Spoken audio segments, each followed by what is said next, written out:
I have some winter solstice magic.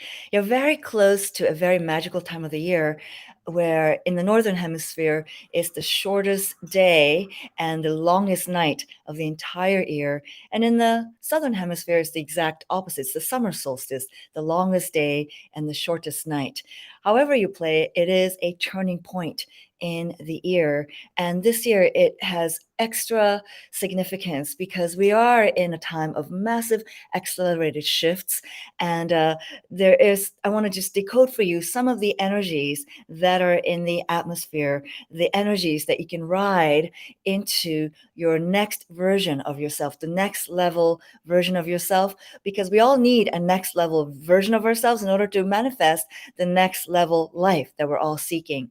So, first thing to know is that we are in the very last degrees of Pluto in Capricorn. And Pluto in Capricorn is exactly where we were when we started this entire pandemic. And so Pluto Capricorn represents structures. And so there has been this major breaking down, tearing down of old systems and structures in society that no longer serve us. And so we're, coming towards the very tail end of the actual deconstruction of this structures of our society, and we've seen a lot, and a lot is still in progress. So we're in chaos, we're in transition time, and you don't need me to tell you that, right? You can see it in the headlines, you can see it, it's pretty evident everywhere. So first thing, I'll have 5 things to, for you to know about this beautiful winter solstice time of 2022. Every winter solstice, it is about honoring the wisdom of the darkness. Our culture doesn't really honor wisdom or silence, for that matter. We blare the loud music and try to obliterate all the darkness by putting on all the electricity lights and everything. But there's so much to be said for the wisdom of not knowing. That not knowing is a very powerful place, because when you think you know, that's the thing, right? When you think you know, the possibility door is closed.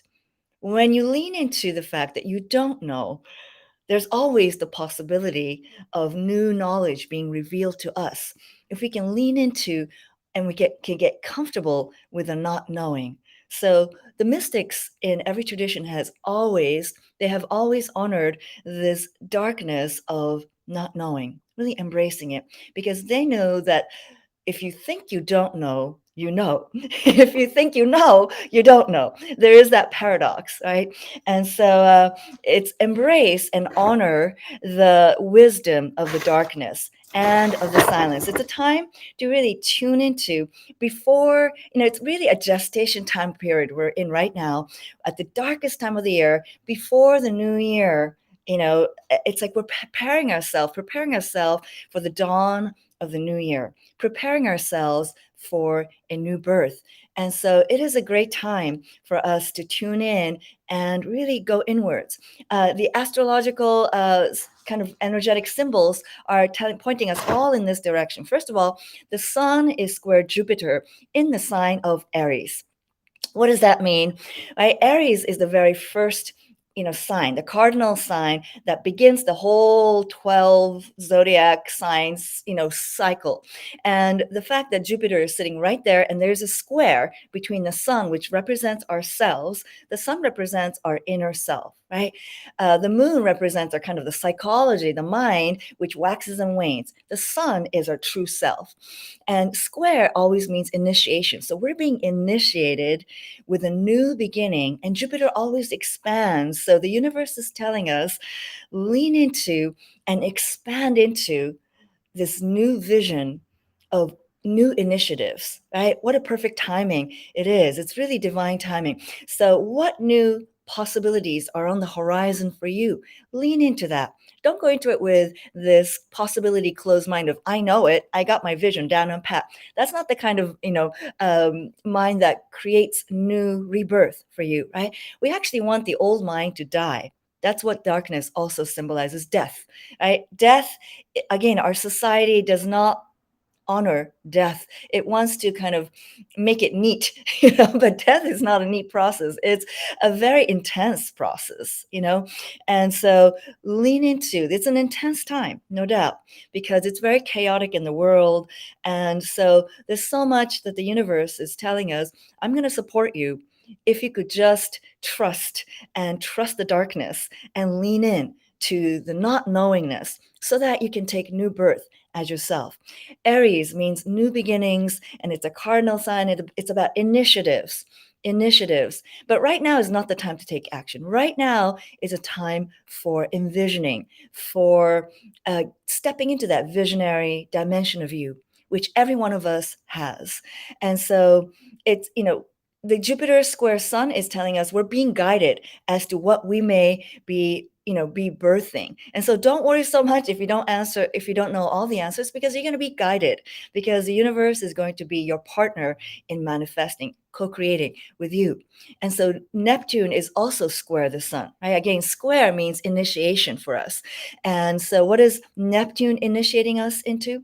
Neptune is that deeply intuitive part of us that is really attuned to this possibility of oneness, of merging into all that is, of dreaming and envisioning.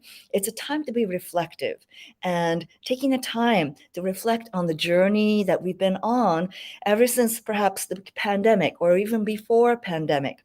And what we have shed so far in this journey. I think this whole time we've released a lot of stuff, we've taken on new things, and who have we become? Tune into that, because new birth also means new self-image.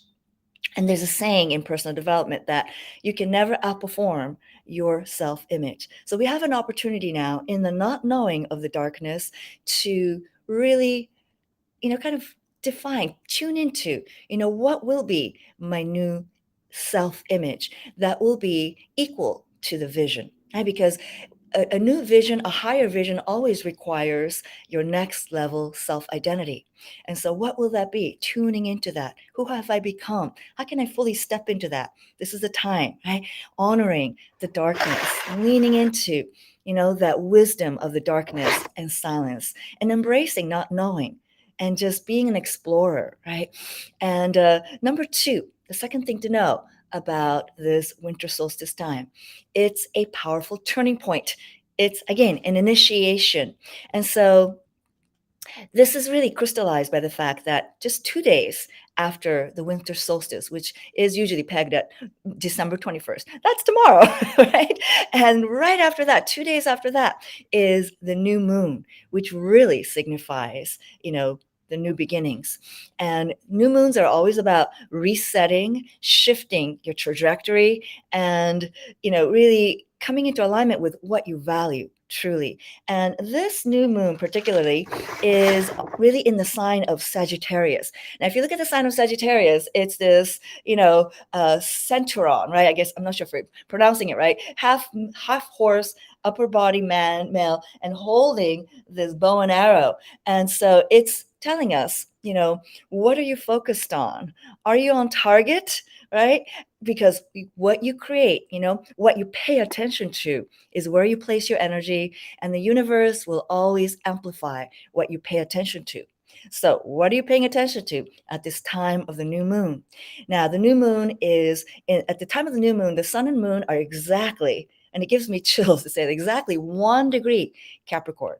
1 degree, another signal that this number one signifies new beginnings, right? 1 degree Capricorn. So again, Capricorn means new structures, new infrastructures, new systems that are being laid down. So this is going to be a long process, but this is the initiation point. And it's in Aries of all places, right? So Jupiter is at 0 degrees Aries, and the sun and moon are 1 degree Capricorn. Both the 1 and the 0 are new beginning, big new beginning, yes? So it's sending us big signal collectively and individually that this is a time for, the seed of the new beginnings, new ways of being is being planted right now. We're also in the United States, we're in the time of the Pluto return, which kind of just landed in the second house of, if you were to take United States as a person who has a birth date, if you take that Independence Day date as the birthday of United States, the second house in this United States chart, the Pluto return after, hundreds of years is landing back on the second house, which means second house is about resources. It's about our finances. So the whole financial system is going through an overhaul. And second house is also about what we value. So we're becoming a new society, with new value systems. So it's a very chaotic time because we're soul searching as a collective, as the United States, and all this polarities and the crazy stuff going on, that's going on between the parties, and all of this chaos is really for the purpose. It's good to know all this craziness has a purpose, right? And it is to birth new value system. As United States, we're becoming more mature, hopefully we're moving in that direction of valuing something more than just the materialistic gain. And so it's a very profound on collective level as well.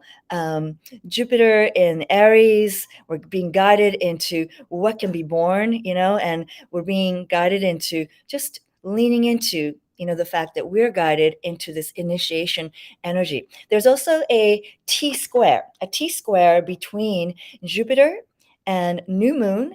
And there's a asteroid called Ceres, which is about Earth. So there is also this initiation into new Earth. The whole, Ceres is especially an asteroid that represents the food distribution, the grain. Ceres, right? It's the goddess of the grain, and so our relationship to the food, our agricultural system is all being reset as well. And then Chiron is the other asteroid that is being activated. And Chiron is all about healing, right? Self-healing. In order to move into our next level version of ourselves and a new earth, a new society with new value system, we need to do a lot of inner healing.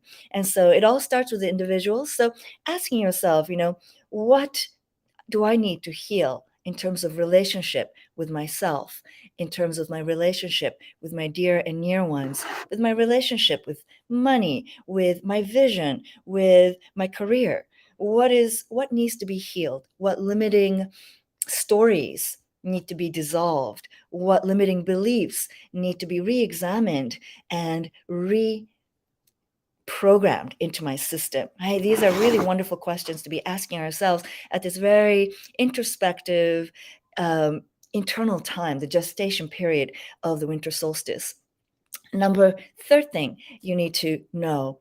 With new beginning comes the need to close out old chapters. So this is all about shedding. And so new soul contracts are on the horizon. But in order to sign fully, to enroll ourselves into the new soul contract that's on the horizon, what do I need to let go of? What's in my karmic closet that I need to clean out? What's in my literal closet, right? If your closet's bulging, if your physical closet's bulging, and I was just looking at mine and going, oh my gosh, I need to do a lot of letting go, donating and giving away, that's symbolic, right? So it's good to do releasing the karmic closet and the physical closet and release old thought patterns. It's good to do an audit at this time and just put a question at the top of a blank page of paper saying, what old thought patterns need to be released? What old patterns, period, need to be released? What habits need to be let go of? And make an inventory of everything that you need to let go of, and then align with that so that you fortify yourself so that you become strong enough to let those things go. I know that, there's a saying, just let it go, as if it's so easy, but letting go, renunciation, is one of the hardest things we can do as human beings. And that's why yogis embraced it. In yogic language, renunciation means tyagna, swaha, letting go. And we always did it like this because it's an offering, right? It's an offering because there's an understanding that in letting things go, we're not really losing anything. We're really we're releasing the smaller things in order to gain the larger thing.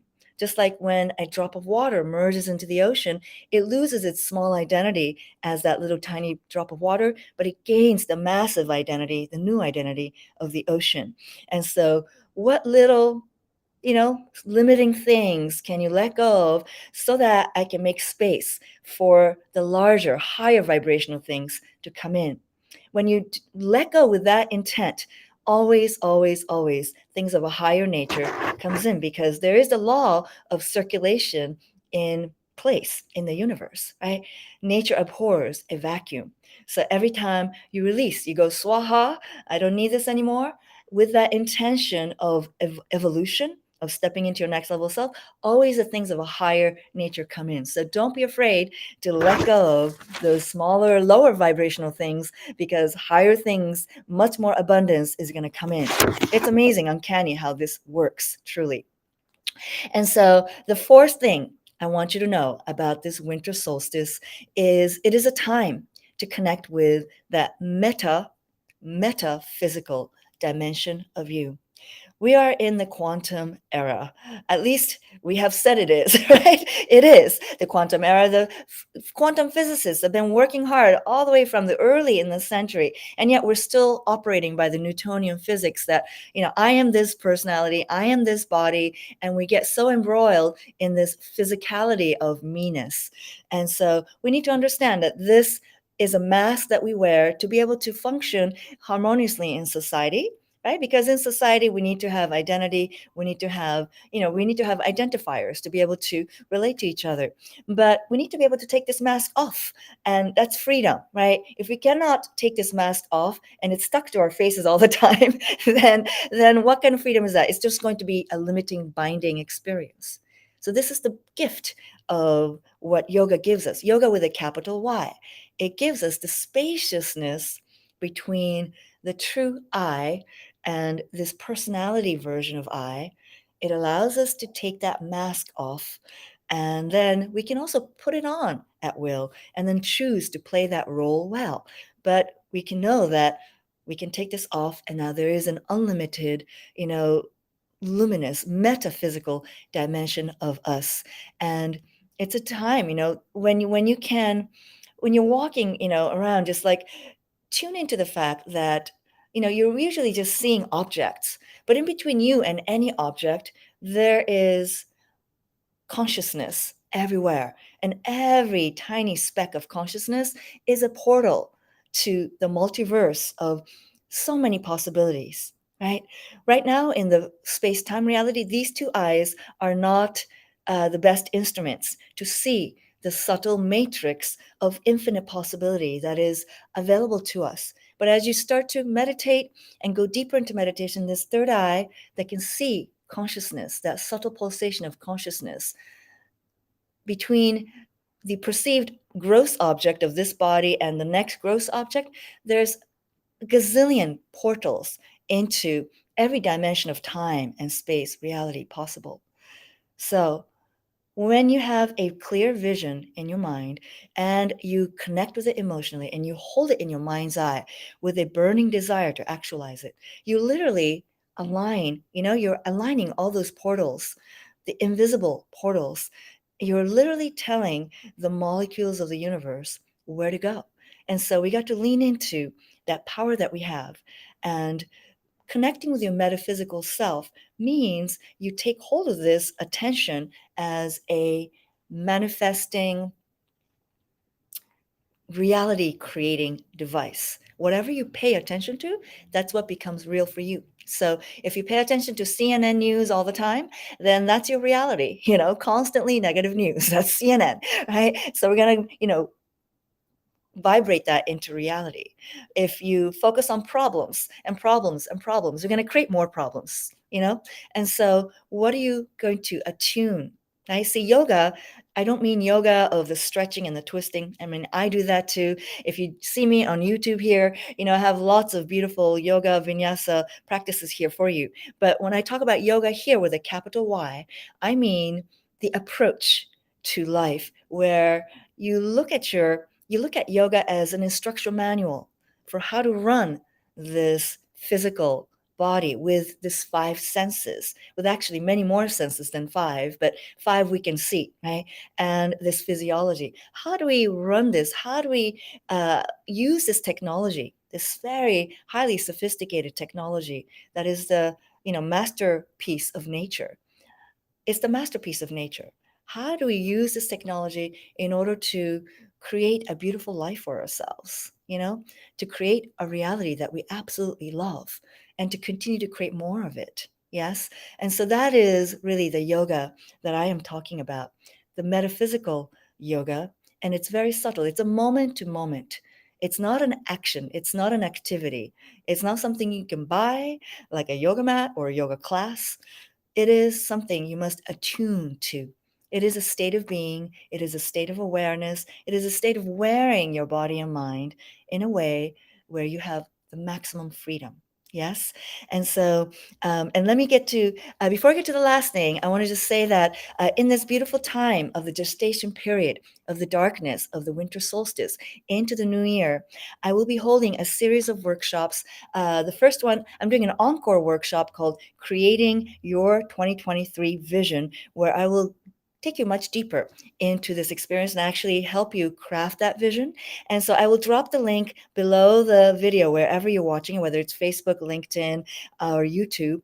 So you can sign up for that. It's a just my tribe only, a small one, very, very intimate gathering where we will meditate and we will empower that vision and we will up level that vision. It's a very powerful interactive session like this, and you can bring your questions.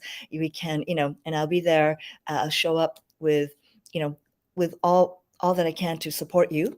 And so I'll be dropping the link here. The second is, if you would like me to be, your partner in believing one-on-one, and we'll have a free 45-minute session that I offer, just a few limited spots because it's 45 minutes and I usually charge $500 is my hourly rate. But here I'll show up for you free just because it's a very potent time of the year. And I want my people to have a clear vision before we step into 2023. So if you want to grab the spot for December, just have a few spots left. You can go to visionarysession.com,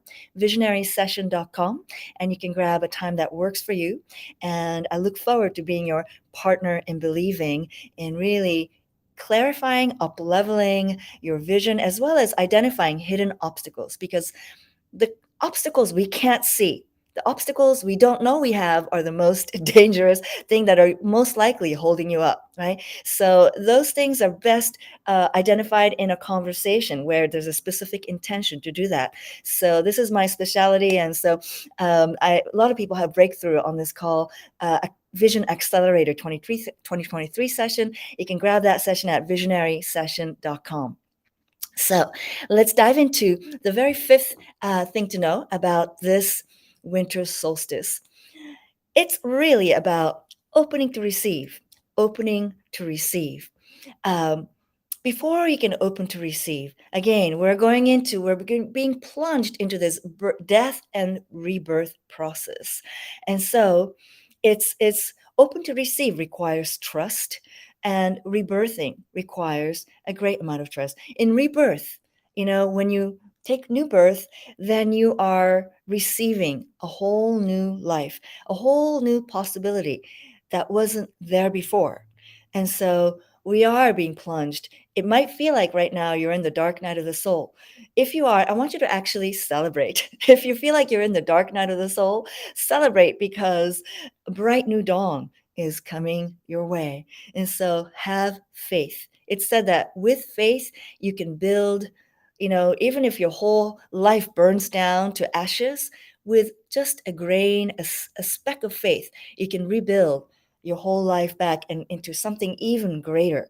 And so hold on to your faith as you go through this dark tunnel of the death into the rebirth. And then let's open to receive. Every day, open to receive.